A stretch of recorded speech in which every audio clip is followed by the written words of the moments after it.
اتهمت شرطة نيو ساوث ويلز السيدة المصرية نيرمين نوفل 53 عاما بالقتل العمد وتقطيع جثة زوجها المصري ممدوح نوفل. اكتشاف الجريمة المروعة التي هزت المجتمع الأسترالي السبت 5 أكتوبر حل لغز اختفاء الزوج والبالغ من العمر 62 عاما، وتبين أن الزوجة القاتلة ذبحت زوجها في منزلهما في جرينيك غرب مدينة سيدني، ثم قطعت جثته بمنشار كهربائي ووضعتها في أكياس بلاستيكية منفصلة، وتخلصت منها في عدة حاويات قمامة بالمناطق الصناعية في جميع أنحاء جنوب غرب سيدني. كانت السلطات قد بدأت تحقيقا في اختفاء الزوج في مايو عام 2023، وارتابت في ظروف الاختفاء عندما أبلغ أصدقاء العائلة عن اختفائه، وتم استدعاء الشرطة إلى منزله في جونو باراد في جرينات غرب سيدني. في البداية أعتقد أصدقاء العائلة أن ممدوح كان مسافرا إلى الخارج، لكنهم لم يتمكنوا من الوصول إليه، ما أثار قلقهم. وتعاملت الشرطة مع وفاة ممدوح على أنها قضية شخص مفقود، ومع ظهور أدلة جديدة وبعد تحقيق مطول تم اكتشاف أن الزوجة هي السبب وراء اختفائه، لتعتقلها الشرطة بعد ذلك وتوجه إليها تهمة القتل. وفقا للشرطة، نشب شجار عنيف بين الزوجين بعد اكتشاف نيرمين لعلاقة زوجها بأخرى خارج البلاد.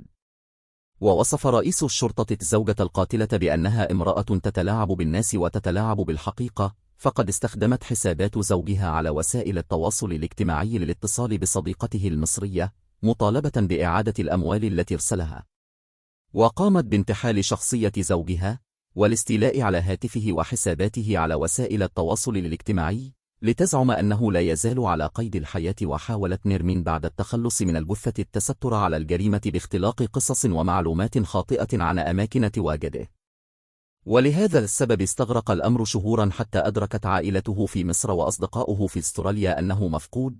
وعقب ذلك سافرت الزوجة القاتلة إلى مصر وباعت عقارات تمتلكها الأسرة تمهيدا لهروبها من استراليا. وكشف قائد فريق التحقيقات في مؤتمر صحفي أن المنزل الذي وقعت فيه الجريمة قد خضع لعملية تنظيف كيميائية واسعة، وأن أجزاء من الأرضية قد تم استبدالها لإخفاء آثار الجريمة. كما أوضح أن الشرطة تشك في إمكانية العثور على بقايا الجثة نظرا للطريقين التي تم بها للتخلص منها.